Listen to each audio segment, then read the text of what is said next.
Hey everyone, today was a good day because today was the day Star Wars Racer finally released on PS4 and Nintendo Switch. This game was the first Star Wars game I ever played, all the way back in 1999. This game was my childhood. The amount of hours I spent racing all the different tracks, playing as all the different pod racers, upgrading my pod racer, it was countless hours of fun. However, back in the day, playing this on my Windows 95, for some reason, my game was glitched. I was never able to save the game. My save feature didn't want me to and didn't allow me to, so instead, I'd leave my PC switched on overnight and come back to play the next day. But unfortunately, there was also another glitch. My game would also randomly crash every now and then out of nowhere, and I'd lose all my progress, so I could only ever get so far.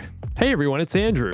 20 years later, the year was 2019, last year, and I decided to buy Star Wars Racer on Steam for my PC. I thought finally I'd be able to play this game in its entirety with no issues, no crashes, but the game was cursed, because when I played this game just over a year ago on PC, the exact same thing would happen. I was unable to save the game and it would randomly crash out of nowhere. So back in 1999, when I was originally playing this game, pretty sure Google wasn't really a thing yet, so there were no online forums to visit with other people troubleshooting their games, and there was no support. So I had nowhere to go and no help. It was just me and the game and my own skills as a child trying to figure out how to make this thing work. But last year, being 2019, Google is a thing, and I was able to search what the problem was and found more people experiencing the same issue. But unfortunately, there weren't really too many options to fix the game, so it wasn't to be. But now, the year is 2020,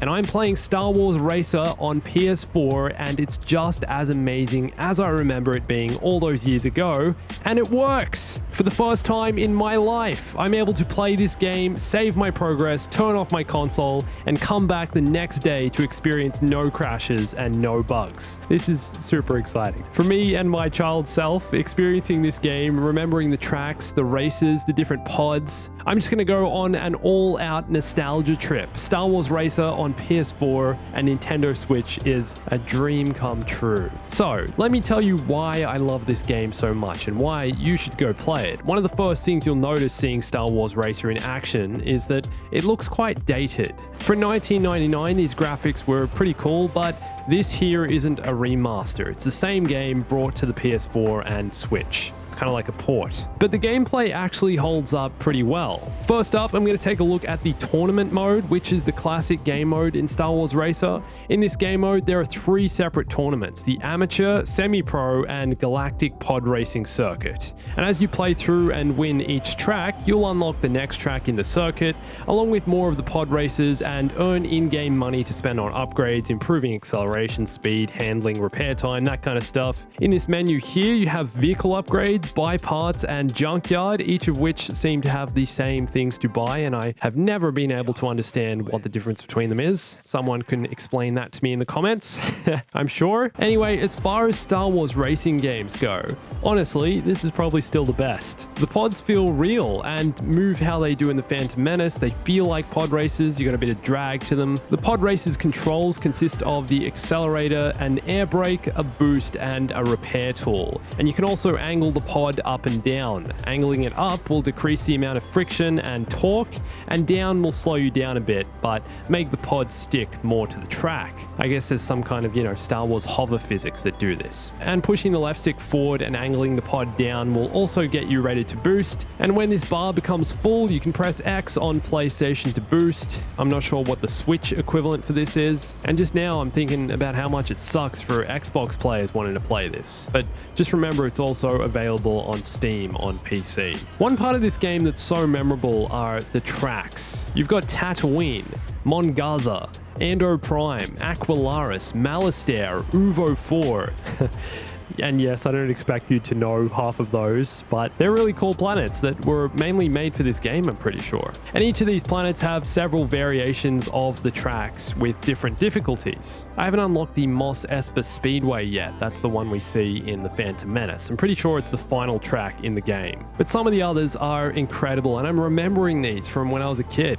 There's a few ice sections where your pod skids across the track, completely changing your control over the physics of your pod. You've got this zero gravity section where you're sucked through a tunnel, spinning around, trying to avoid asteroids among other things. And almost every track has a bunch of shortcuts. Every great arcade racing game needs these. Different routes you can take. Some are completely hidden and out of sight. You might stumble on them by accident. It really makes the game feel like a unique arcade racing game, taking elements from other racing games of the 90s and giving them some Star Wars flavor. That's another thing. This game feels very 1999 Star Wars, very prequels, all these random planets, all of which are now accepted in Star Wars canon, except Aqualaris, this aquatic outer rim planet with the ice. This one, I think, is one of the coolest planets in the game, but unfortunately not in Star Wars canon. It's interesting going back and reading some comments made by developers of this game, especially seeing as though I grew up playing this game, and learning about the experience the devs were trying to provide with Star Wars Racer is quite insightful now. Project lead John Knoll said they wanted to make it feel like an eyeball-peeling racing game where you're going so fast you're just nervous. They placed a huge focus on the speed of the pod, which is exactly how pod racers should be. Anakin said he was the only human who could do it because of his incredible Jedi reflexes. And this game definitely feels that way. Too many times have I rounded a corner not realizing how fast I was going, only to slam into the wall on the bend. And Star Wars Racer was both developed and published by LucasArts. Development started about 2 years before release of the game, but what's interesting is that Star Wars Racer actually released the day before The Phantom Menace opened in cinemas, May 19, 1999. But this was, however, after the premiere of The Phantom Menace in Los Angeles. So filming of The Phantom Menace began on June 26, 1997, so about 2 years before release. So this is the same time frame LucasArts spent working on this game. So you'd have to assume they were given some assets from Tatooine, what the pod races and pod race sequence were going to look like, maybe a little bit of footage, definitely concept art, and they used that as a base to build this game and the look and feel of it. Every pod racer that appears in The Phantom Menace, all the ones you see lining up at the start of the race, appear in this game and are all drivable, as well as some other characters that only appeared in this game, such as Slide Parameter, Bullseye Navior, Fud Sang.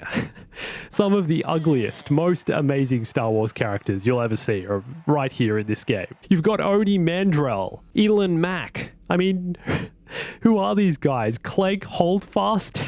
Apparently, as well as a driver, a pod race driver, this guy was a journalist for Pod Racing Quarterly. Not to mention Gasgano Dudbolt, one of my personal favorites, Ebe Endocott, and my main man, Teamto Pagales, and of course Little Boy Annie, the most boring character in the game. And you might also recognize some familiar voices in this game. Jake Lloyd actually voiced Anakin, and then you've got Fozenbeed Anodu. He's that double-headed announcer of the race on Tatooine, and is also the announcer of every track in this game, introducing these exotic worlds and characters. The Mongaza Spice Mines, second only to Kessel in spice production. And that's one of the best things about this game. The voices, the little quirky moments you get to hear. I'm pretty sure pressing the triangle button on PlayStation makes your driver say something, just like swearing at the other drivers as they pass by. Pojob! I haven't unlocked Sebulba yet. I'm looking forward to that. And I have to say, this game makes Watto more amazing than he's ever been. Just listen to some of these voice lines. So good. Have you seen my chance cube? They come here, they look around, they no buy. Why nobody buy? And my personal favorite part of this game, which is kind of a joke, but I love that the developers put this in. At the end of each race, as you're looking at the leaderboard, Watto steals the show.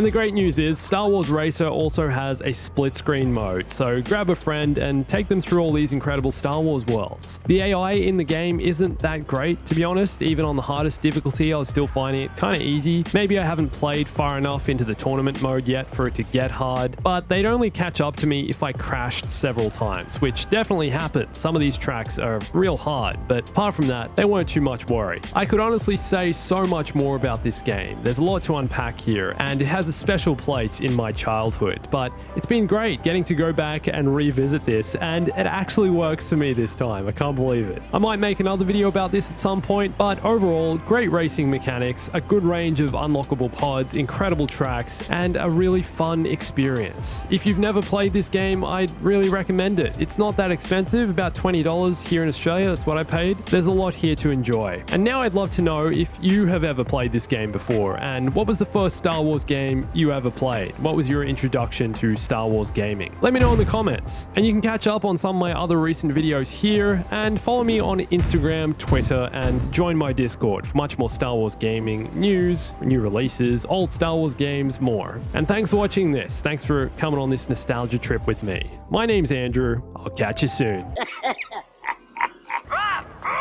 Stay bombastic.